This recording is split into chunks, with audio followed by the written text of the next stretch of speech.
So, hello guys. Magandang araw po sa inyo. So, nandito na naman tayo. Gagawa na naman tayo ng video po for disassembly ng CQP TG-F4 Gel Blaster.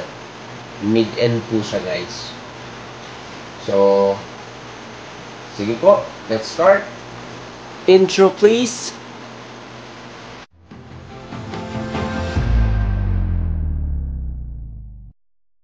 Alright, so let's start na guys, para at least makita niyo po yung loob. If in case, baka pwede po siyang ma-upgrade po into high-end na po na unit. So, tara, let's start. Alright guys, so as I remove the, the gearbox, may nakita akong parang maliit na, maliit na plastic. Ito po. Ito pong maliit na plastic na to is meron pong huge part sa loob mismo ng firing niya. Kasi, pagkatanggal nyo nito, make sure na ibabalik nyo to sa tamang posisyon guys ha. So, para maiwasan na na mag-functions yung firing selector nyo, ipunta muna ninyo sa semi. Semi. Tapos, ilagay nyo to.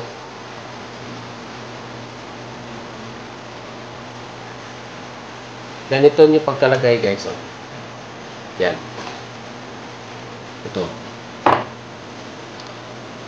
Ito guys. So,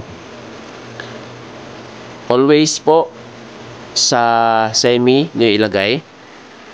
Ito pong plastic na to, gaganito nyo po ilagay. Yan, sa ganyan. Para po gumana yung full auto nyo, tsaka safe. Always po, check. Yan. Goods na pa guys. Kasi kung wala to, ito guys kung wala tong plastic na to, ilalagay ko ulit yung gearbox sa loob. Yan.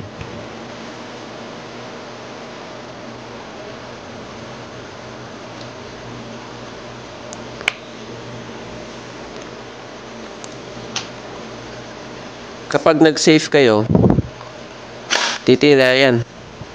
Semi. Yung auto nyo, single lang. Di ba? Alright. So, i-return nyo ulit sa semi.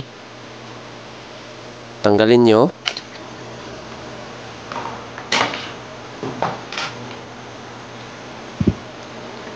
Ibalik nyo itong plastic na to. Always po nakalagay sa semi. Tapos, ang pagkalagay po mismo ng maliit na plastic na to is pag ganito. Ganitong position po. Yan. Pinaganyan po na posisyon. So, ibabalik ko po ulit yung gearbox.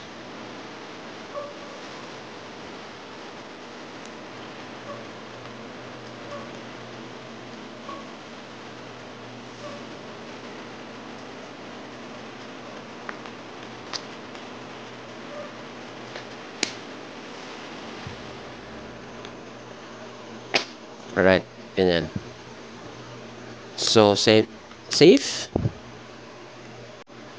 Nagsa-safe na siya guys. Semi. Saka automatic. So, ganun lang po.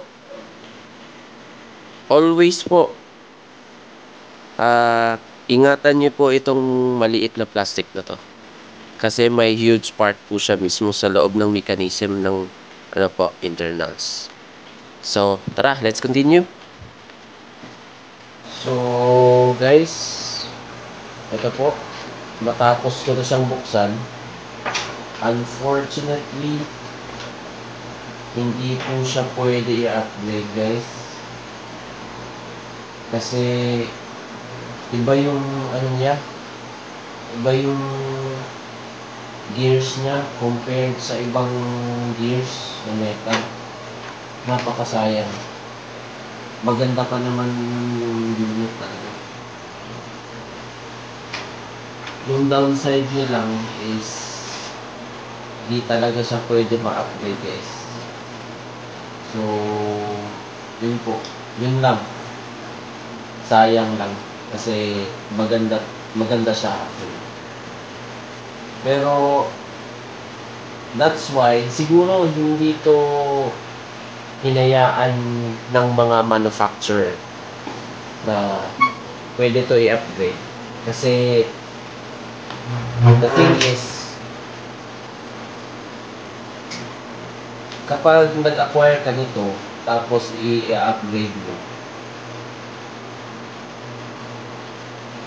mako-compromise yung mga high-end units. Sayang lang. Sayang. Para sa akin, sayang. Kasi hindi siya ma-upgrade. Pero yun talaga eh. Business is business. Sayang talaga guys. Akala ko is pwede siya i-upgrade to metal gears, metal ladder. So, ito yung standard na cylinder head, cylinder tube. Tapos, kinumpara ko yung dalawa, magkahalos naman, same length. Pero, hindi siya parehas. Ito, malaki yung, ano guys, malaki yung stock mismo ng F4 na mid-angel blaster. Kung ito yung gagamitin natin dito, hindi siya papasok. Kasi, malaki yung radius na eh, compared ito. Ayan o. Makikita nyo guys. Ayan.